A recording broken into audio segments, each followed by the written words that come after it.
All right, so we're going to be removing the old bake element and we're going to be replacing it with a new one.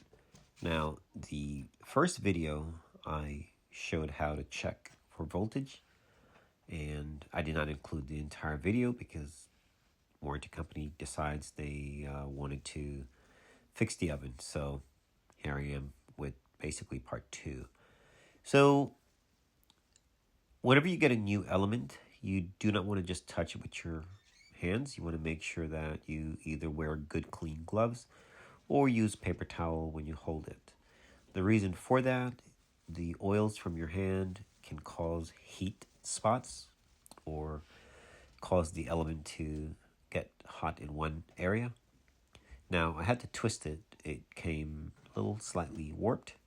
So your section on the repair, because previously I already pulled the oven out, did my checks. Now I'm going to the back, removing the cover, and you'll see the wires were actually taped and tucked away. That's why I was able to insert the element without a problem.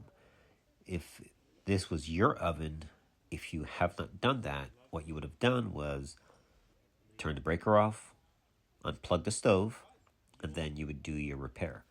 So, pretty straightforward. We got the new element in, connected the wires. One thing to note, guys, make sure when you put the wire terminal onto your element, the end, make sure it's nice and snug. If it's not tight, get a pliers or something, squeeze it, make sure it's nice and tight. And by the way, that screw, I couldn't find it, but I did eventually, and it is installed. All right, so we are done with this repair, and you'll see the element working. All is well. Thanks for watching.